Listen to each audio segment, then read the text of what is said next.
আজ আমার বিয়ে হয়েছে দ্বিতীয়বারের মতো। আমার প্রথম স্বামী রায়হান মারা গেছে আজ 2 বছর হলো। এখন আমাকে আমার 2 ননদ বাসর ঘরে বসিয়ে দিয়ে গেছে। বাসর ঘরটা গোলাপ ফুল, সাদা কি একটা ফুল দিয়ে সাজানো, নাম জানি না। আর সেই সকাল থেকে বসে আছি, তাই কোমরটাও ব্যথা করছে। তাই একটু হাঁটি বলে খাট থেকে নামলাম। তারপর গিয়ে ড্রেসিং টেবিলের সামনে দাঁড়ালাম। আয়নায় আজ আমাকে সুন্দরই লাগছে, কিন্তু প্রথমবারের মতো না। সেই সময় মুখে একটা লজ্জা লজ্জা ভাব ছিল। রায়ানের সাথে 3 বছর প্রেম করে তারপর বাবা মায়ের আশীর্বাদ নিয়েই বিয়ে করেছিলাম। সেই বাসর রাতে চোখে লজ্জা ছিল, কিন্তু সেদিন রায়হানের ভালোবাসারই ছোঁয়ায় সব ভুলে গেছি। রায়হানের কথা আজ আমার দ্বিতীয় স্বামীর ঘরে মনে পড়ছে। হায় রে জীবন! এমন সময় হঠাৎ কার যেন পায়ের শব্দ পেলাম।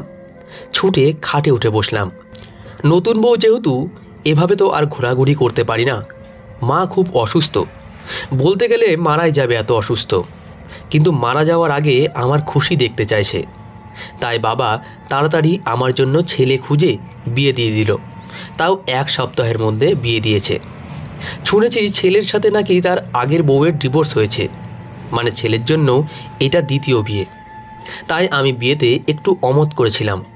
চেয়েছিলাম যার স্ত্রী মারা গেছে এমন কাউকে বিয়ে করতে। সে হয়তো হারানোর ব্যথা বুঝবে, তাহলে দুজন দুজনকে সান্ত্বনা দিতে পারতাম। এখন কাকে দেব? সে হয়তো নিজ ইচ্ছাতে তার স্ত্রীকে ডিভোর্স দিয়েছে। সে কি বুঝবে আমার কষ্ট?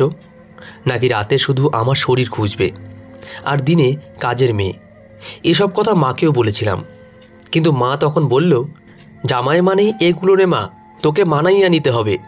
উত্তরে আমিও মাকে বললাম, মা, রায়হান তো এমন ছিল না। তারপর মা একটা দীর্ঘশ্বাস ছেড়ে আমাকে বলল, বেশি সুখ কপালে সয় না রে তোর, তাই আল্লাহ নিয়ে গেল জামাই বাবাকে।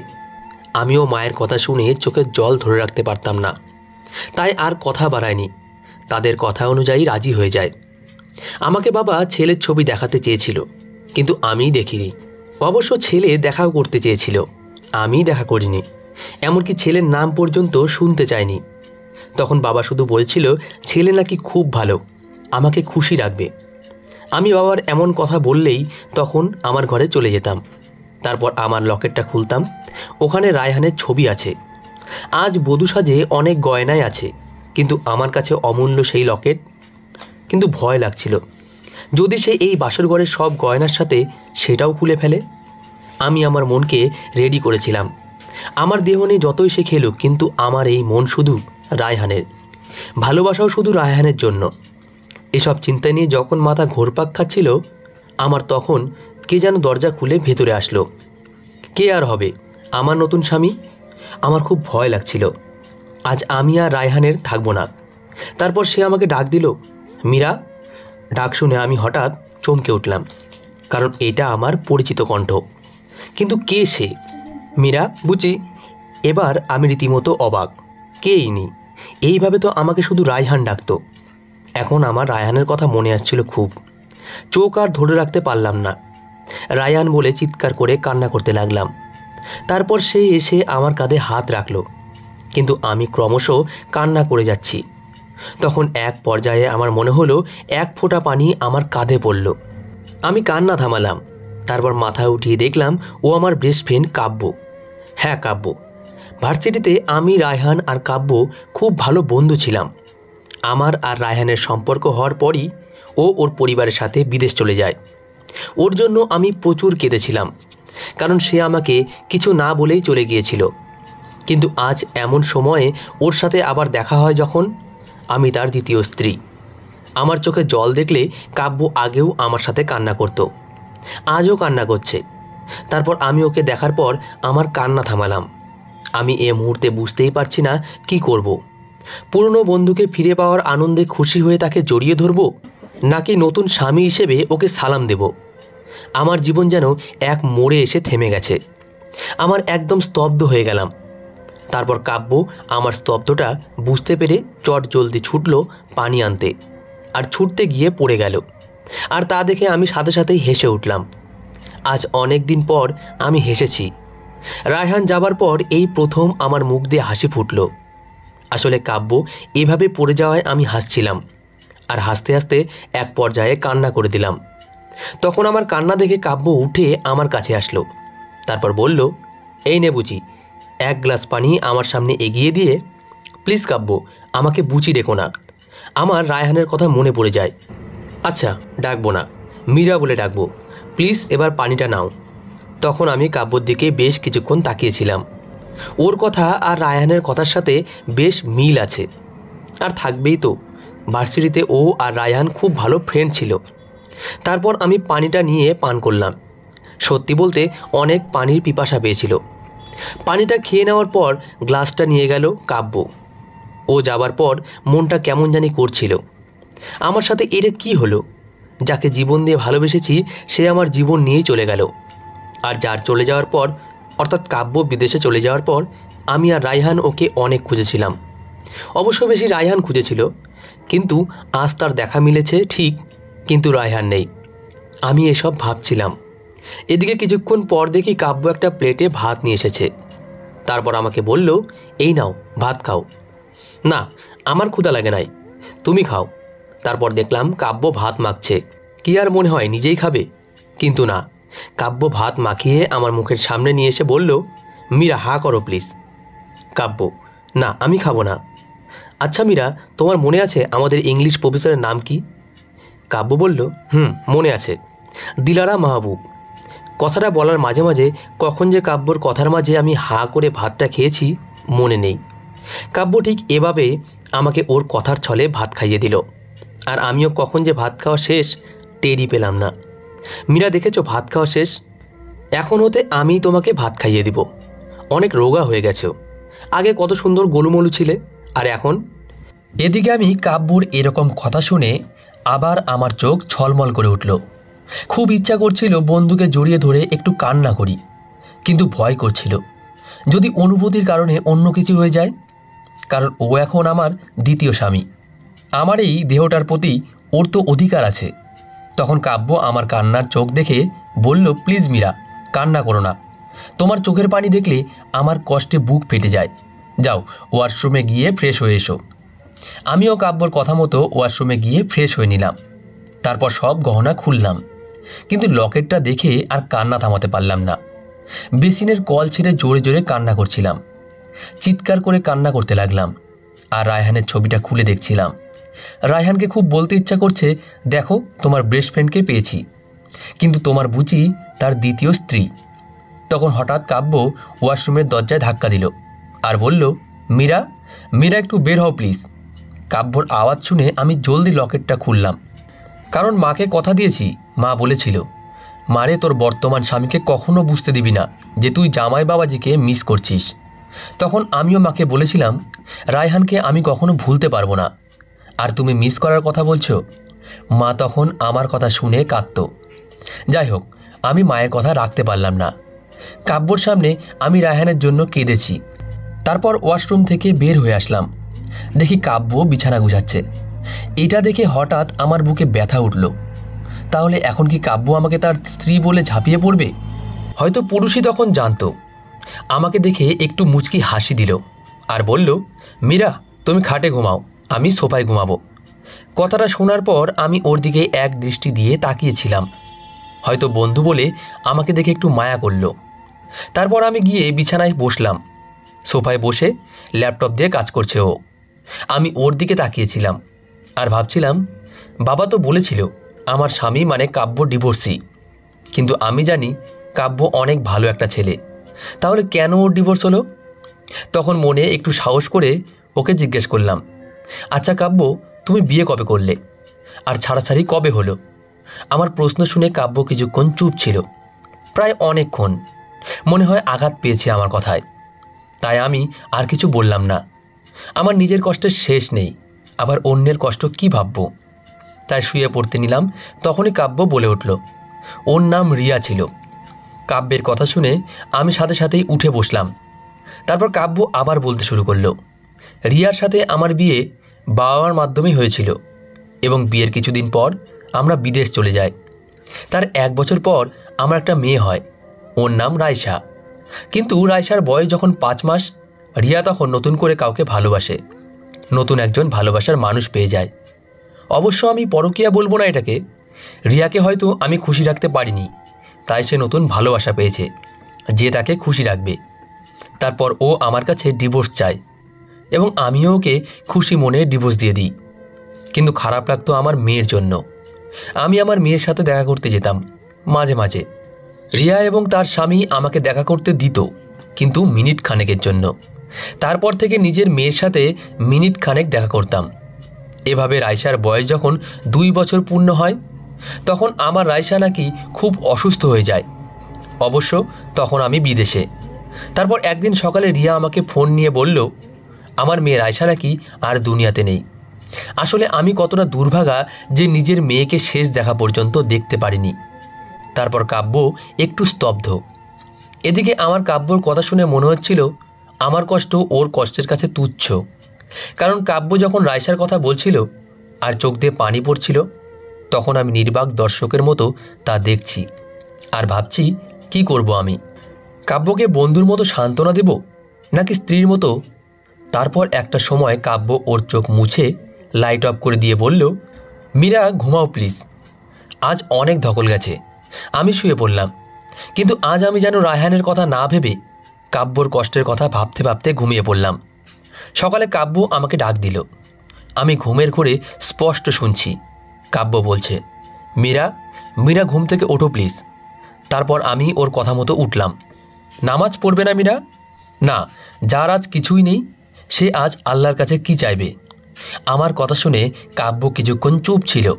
তারপর বলল, রায়হানের আত্মার শান্তি। কথাটা শোনার সাথে সাথেই আমি ওর মুখের দিকে চেয়েছিলাম, কারণ আমার দ্বিতীয় স্বামী আমার প্রথম স্বামীর আত্মার শান্তি চাচ্ছে। কাব্যর মুখে আমার প্রথম স্বামীর শান্তি কামনা চাওয়া দেখে একটু অবাক হলাম। ব্যাপারটা আমার কাছে খুব হাস্যকর লাগছিল, কারণ দ্বিতীয় স্বামী প্রথম স্বামীর শান্তি কামনা করছে। পরে মনে পড়ল রায়হান কাব্যর বন্ধু, তাই হয়তো। কিন্তু রায়হানের শান্তির জন্য আমি সব করতে পারি। তাই আমি ঘুম থেকে উঠে ফ্রেশ হয়ে নামাজ পড়লাম, কুরআন শরীফ পড়লাম। রায়হান মারা যাওয়ার পর থেকে আমি এক ওয়াক্ত নামাজও পড়িনি, কারণ আল্লাহ তাআলার উপর কেমন যেন একটা রাগ চলে এসেছিল। শুধু মনে হতো তিনি আমায় নিঃস্ব করেছেন। কিন্তু আজ কেন জানি কাব্যর কথায় আল্লাহর প্রতি আমি আবারও ভরসা ফিরে পেলাম। তারপর কাব্য মসজিদ থেকে ফিরে এসে দেখল আমি কোরআন শরীফ পড়ছি, তাই রুমে ঢুকে কিছুক্ষণ পর আবার বের হয়ে গেল। আমি কোরআন পড়া শেষ করে ঘড়িতে দেখলাম 8টা বাজে। আমি জলদি তৈরি হলাম। যতই দ্বিতীয় স্ত্রী হই, নতুন বাড়ির বউ তো। তারপর সবার জন্য নাস্তা বানাতে রান্নাঘরে যাবার সময় দেখি ডাইনিং টেবিলের উপর সব খাবার সাজানো। আমি ভাবলাম হয়তো আমার ঘুম থেকে উঠতে দেরি হয়েছে, তাই খাবার রান্না করা আগেই হয়েছে। কিন্তু পরে দেখলাম কাব্য রুটির বাটি হাতে করে নিয়ে আসছে। আমার জিজ্ঞেস করতে ইচ্ছা করছিল, কিন্তু কেন জানি এখন আর কাব্যর সাথে কথা বলতে সংকোচ করছি। কিন্তু ভার্সিটিতে সারাদিন ওর সাথে বকবক করতাম, আর এখন ওর সাথে কথা বলতে ইচ্ছে করে না। তারপর আমি ওইখান থেকে চলে আসার সময় কাব্য আমায় পিছন থেকে ডাক দিল, মীরা কোথায় যাচ্ছ? এখানে আসো, ব্রেকফাস্ট করবে। আজ আমি সব নিজের হাতে বানিয়েছি। তখন আমি ঘুরে তাকালাম অবাক চোখে। যে কিনা 1 গ্লাস পানিও নিজ হাতে খেত না ভার্সিটিতে, সে কিনা আজ রান্না করছে। তখন কাব্য আবার বলল, অবাক হচ্ছ ঠিক না? অবাক হওয়ারই কথা, কারণ আগে আমি নিজ হাতে কিছুই করতাম না, আর আজ রান্না করছি। সব সময় শিখিয়ে দিয়েছে। রায়সা চলে যাবার পর সব শিখিয়ে দিয়েছে আল্লাহ। আচ্ছা মীরা, এদিকে এসো তাড়াতাড়ি। তখন আমি ওর কথা মতো চেয়ারে গিয়ে বসলাম। কাব্য আগের রাতের মতো নাস্তাও নিজ হাতে আমাকে খাইয়ে দিল। আমি নাও করতে পারলাম না, কিন্তু কাব্যর বাসায় কেউ নেই। ওর মা বাবা নেই, শুধু বোন আছে। এক বোন বিবাহিত, তার নাম ইরা, আর এক বোন সুরভি। সুরভি ইরার বাসায় থেকেই পড়াশোনা করে, তাই বাসায় আমি আর কাব্য একা, তাই বেশি ভয় করে। কাব্য আমাকে ভাত খাইয়ে দেয়। আমার একটা কথাই মনে পড়ছে, রায়হানের বাড়িতে বিয়ের প্রথম দিন আমি সব নাস্তা করেছিলাম, তাই খাওয়ানো শেষ হলে আমি থালা বাসন ধোয়ার জন্য নিলাম। রাত্রে কাব্য আমার শরীর না খুঁজলেও দিনে হয়তো আমাকে কাজের মেয়ে হিসাবেই চায়, মনে মনে ভাবলাম। কিন্তু না, কাব্য আমার ভাবনা মিথ্যা করে দিল। ও আমার হাত থেকে সব নিয়ে গেল আর বলল, মীরা তুমি রেস্ট নাও, আমিই সব করব। কিন্তু আমি কোনো কথাই বললাম না। যদি রায়হান থাকতো তাহলে হয়তো ঝগড়া টগড়া করতাম হয়তো। তাই আমি চুপচাপ রুমে চলে গেলাম। রুমে গিয়ে দরজা লাগিয়ে দিলাম আর লকেটে রায়হানের ছবি দেখতে লাগলাম।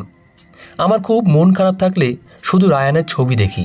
ছবিটা দেখতেই আর চোখ ধরে রাখতে পারলাম না। যদিও রায়হানের শুধু মা আর বোন ছিল, হুমায়রা। রায়হান মারা যাওয়ার পর ভেবেছিলাম সারাটি জীবন তাদের নিয়ে থাকব, কিন্তু তা আর হলো না। রায়হানের মা আমাকে শুধু খোঁটা দিত, আমি নাকি অপয়া, আমি নাকি রায়হানকে খেয়েছি। কিন্তু আজব ব্যাপার, তিনিও বিধবা, তাও মুখ বুজে সব শুনতাম। কারণ ওই বাড়িতে রায়হানের একটা গন্ধ ছিল। রায়হানের বোন হুমায়রা ডিভোর্সি, ওর একটা ছেলে আছে নুহাস। ও আমাকে খুব ভালোবাসে, সারাদিন মামি মামি করত। আর হুমায়রা আমার কাছে নুহাসকে দিয়ে সব কাজ করত। রায়হান মারা যাবার পর নুহাসকে আমার কাছেও আসতে দিত না, বলতো আমি নাকি রায়হানের মতো নুহাসকেও খাবো। তাও মুখ বুজে থাকতাম। কিন্তু একদিন বাবাকে ডেকে আমাকে দিয়েই দিল। খুব পা ধরেছিলাম রায়হানের মায়ের, যে কাজের মেয়ের মতো থাকবো আমি, তাও থাকতে দিন। কিন্তু কিছুই শুনল না, আমাকে চলে যেতে বলল। এই সব কথা ভেবেই চোখ আর ধরে রাখতে পারি না, কান্না করতে লাগলাম। তখন কাব্য এসে দরজা ধাক্কা দিল। আমি জলদি লকেট লুকিয়ে চোখ মুছে দরজা খুললাম। তারপর কাব্য আমাকে বলল, মীরা, তুমি কান্না করলে তোমাকে টমেটোর মতো লাগে, আর টমেটো আমার ভালো লাগে না। চলো কোথাও ঘুরতে যাবে? না কাব্য। আচ্ছা তাহলে বাদ, আমি বাসায় আছি, তুমি রেস্ট নাও। আমি বুঝতে পারছি কাব্য আমাকে ডিপ্রেশন থেকে দূরে রাখার চেষ্টা করছে। অবশ্য সব সময় চেষ্টা করত, আমার সাথে কথা বলতো, কিন্তু আমি বলতাম না, আমি আমার মতোই থাকতাম। এভাবেই 1 মাস কেটে গেল। কাব্য বাসায় থেকেই কী জানি কাজ করে, আমি কখনো জিজ্ঞেস করিনি। আমাকে সময় কাটানোর জন্য কাব্য বই কিনে দিয়েছে, আমি তাই পড়তাম। পড়তে পড়তে হাসির গল্প হলেও কেঁদে দিতাম। কাব্য টিস্যু নিয়ে এসে আমার চোখ মুছে দিত। এই 1 মাসে এমন কোনো দিন ছিল না কাব্য আমাকে খাইয়ে দেয়নি। আর আমি রায়হানকে মনে করিনি। কাব্য রাত্রে বসে বসে ডায়েরি লিখত। স্বামীর অধিকার আজও চায়নি সে, কে জানে কবে চেয়ে বসে। তো একদিন কাব্য ওর ফোন রেখে বাথরুমে গেল। হঠাৎ তখন ফোন বাজছিল, অনেকক্ষণ ধরে বাজছিল, তাই কাছে গিয়ে দেখলাম। তাকিয়ে দেখলাম কাব্যের প্রথম স্ত্রী রিয়া ফোন করেছে। আমি একটু অবাক হয়েছিলাম, ও কেন ফোন দিল। তারপর কাব্য এসে ফোন ধরল। আমি আর জিজ্ঞেস করিনি কেন ফোন দিয়েছে, কিন্তু কাব্য কথা বলা শেষ করলো এবং ও নিজেই বলল, মীরা, রিয়া ফোন দিয়েছিল, ওর কিছু টাকা লাগবে, কি বলে দরকার, আমি পাঠিয়ে দিব বলেছি। এজন্য না যে আমার প্রাক্তন স্ত্রী, বরং এর জন্য যে ও আমার মেয়ের মা ছিল এক সময়। এটা বলেই ও চলে গেল। আমার ওর কথা শোনার পর কেন জানি মন মোচড় দিয়ে উঠল। এক নতুন অনুভূতি জাগ্রত হলো মনে। বন্ধুত্ব ভালোবাসার আর এক নাম। শুধু কেউ কষ্টের সময় ভালোবেসে হাত ধরলে সব কষ্ট ধুয়ে মুছে যায়। কাব্যর কথা শুনে আমার মন মোচড় দিয়ে উঠল। কাব্য এত ভালো যে তার মৃত মেয়ের মায়ের জন্য এত করছে। কাব্যর জায়গায় অন্য কেউ থাকলে হয়তো কখনো তার প্রথম স্ত্রীকে সাহায্য করতো না। করবেই বা কেন? পুরুষ জাতি তো যে তাকে ছেড়ে গেছে তার জন্য এত কিছু করবে, তাদের একটা তথাকথিত নিজের অহংকার আছে না? কিন্তু আজ আমার যেন কাব্যের জন্য সম্মান বেড়ে গেল। কাব্য 5 দিন পর রিয়ার বাসায় যাবে বলল। আর তখন আমি যেন একাকিত্ব বোধ না করি, তার জন্য কাব্য তার ছোট বোন সুরভিকে আমার কাছে দিয়ে গেল। সুরভি ক্লাস 9-এ পড়ে, অনেক মিষ্টি মেয়ে। কাব্য যাওয়ার সময় শুনেছি কাব্য সুরভিকে বলেছে, সুরভি, তুই কিন্তু তোর ভাবিকে 1 মিনিটের জন্যেও চোখের আড়াল করবি না, কোনো কটু কথা বলবি না, ইরার মতো। আর আমি রান্না করে দিয়ে গেছি। আর লক্ষ্মী বোন আমার, তোর ভাবি একটু অসুস্থ, তাই পারলে খাইয়ে দিস। জি ভাইয়া, তুমি কোনো টেনশন করো না। এদিকে আমি রুমের ভেতর বসে শুনছি। আমি কাব্যর কাছে গিয়ে ওকে যে বলবো যে সাবধানে যেও, সেই ইচ্ছা থাকা সত্ত্বেও আমি বসে আছি। তারপর কাব্য যাওয়ার সময় আমার কাছে বলে গেল, মীরা, আমি রিয়ার বাসায় যাচ্ছি। ওদের বাসা একটু দূরে, এজন্য আসতে যেতে 2 দিন লাগবে। এই 2 দিন সুরভি আর তুমি সাবধানে থেকো। আমি তখন ওর দিকে না তাকিয়েই বললাম, হ্যাঁ, সাবধানে যেও। কাব্য তখন আমার কথা শুনে একটু মুচকি হাসি দিয়ে বের হয়ে গেল। তারপর আমি আর সুরভি বাসায় একা। সুরভি খুব ভালো মেয়ে। আমি ওর সাথে গল্প করতে করতে কখন সময় কেটে যেত বলাই যায় না। কিন্তু এমনটা নয় যে আমার কাব্যর কথা মনে পড়ে না। হ্যাঁ, অবশ্যই মনে পড়ে। তো সুরভি একদিন কাব্যর ওই ডায়েরিটা পড়ছিল, যেটা কাব্য রোজ রাত্রে লেখে। তারপর দেখলাম সুরভি 5 সেকেন্ড পর শুধু ডায়েরির পাতা উল্টাচ্ছে। এইটা দেখে আমি একটু হাসছিলাম, কিন্তু ওর সামনে না, যদি আবার মন খারাপ করে। কিন্তু মনে হয় সুরভি ডায়েরি পড়তে ভালোবাসে না, তাই এইভাবে শুধু পাতা উল্টাচ্ছে। আমি তখন ওইখান থেকে রান্নাঘরে চলে গেলাম। আর কিছুক্ষণ পর দেখি সুরভি আমার কাছে আসলো আর বলল, ভাবি, একটা কথা বলে রাখবে। কি কথা? দেখি রাখা যায় কি না। আগে বলো রাখবে। আচ্ছা রাখবো, বলো। এই যে ভাইয়ার ডায়েরিটা তুমি যখন সময় পাবে তখন একটু কষ্ট করে পড়বে। আচ্ছা, সময় পেলে পড়ব। তারপর সুরভি আবার বলল, যতক্ষণ না পড়বে ততক্ষণ কিন্তু ভাইয়াকে দিবে না। আচ্ছা, দিব না। তারপর আমি ডায়েরিটা নিয়ে ড্রয়ারে রেখে দিলাম। আমার সত্যি বলতে ডায়েরি পড়ার কোনো ইচ্ছা নেই। পরদিন কাব্য বাসায় আসলো। বাসায় এসেই চিৎকার দিয়েই বলল, 1 গ্লাস পানি দাও তো। আমি 1 গ্লাস পানি নিয়ে ওর কাছে গেলাম। আর তখন কাব্য বলল, তুমি কেন আনলে? সুরভিকে বলতে, তুমি তো অসুস্থ। কাব্যর কথা শুনে আমার একটু রাগই হলো। তখন সাথে সাথে আমিও বললাম, আমি মারা যাব না একটু কাজ করলে, বলেই চলে আসলাম। তারপর সুরভিও পরদিন চলে গেল। আমার ইচ্ছা করছিল ওকে রেখে দিতে, কিন্তু কাব্যকে বলতে কেমন যেন লাগছে, কারণ ওর বোন যদি ও না রাখে তাহলে আমার কি। সুরভি যাওয়ার পর বাসায় কেমন জানি হাহাকার ছেয়ে গেল। রাত্রে রায়হানের কথা মনে পড়ছিল খুব, তাই লকেটটা বের করে কান্না করছিলাম। কাব্য তখন বাসায় ছিল না। রায়হানের 2 দিন পর মৃত্যুবার্ষিকী। 2 বছর ধরে আমি খিচুড়ি রান্না করে মাদ্রাসায় দিতাম। তখন তো রায়হানের বিধবা ছিলাম, তাই দিতাম। কিন্তু এই বছর আমি কাব্য স্ত্রী হিসেবে কিভাবে দেব, এই সব ভেবেই কান্না করছিলাম। কিন্তু কাব্য কখন যেন পেছন থেকে এসে কাশি দিল। আমি জলদি লকেটটা লুকাতে গিয়ে লকেটটা ছিঁড়ে পড়ে গেল কাব্যর সামনে। আমার এতটুকু সাহস ছিল না যে উঠে লকেট উঠিয়ে নিয়ে চলে গেল। আমার বাধা দেওয়ার যেন কোনো ক্ষমতা ছিল না। কি বলে বাধা দিতাম? বলতাম আমার প্রথম স্বামী আমাকে এটা বাসরাতে দিয়েছে, আর আমার দ্বিতীয় স্বামীর কাছে কি এটা বলতাম? কাব্য চলে যাওয়ার পর আমি চিৎকার করে কাঁদতে লাগলাম। আমি চিৎকার করে কান্না করছি, কিন্তু পুরা বাড়ি ফাঁকা। তাও আজ কাব্য ছুটে আসলো না। হয়তো কাব্য বাসায় নেই। তারপর কান্না করতে করতে কখন যে ঘুমিয়ে পড়েছি তা নিজেও জানি না। তখন হঠাৎ আলমারির শব্দে আমার ঘুম ভাঙল। আমি চোখ মেলে দেখলাম কাব্য কিছু একটা খুঁজছে।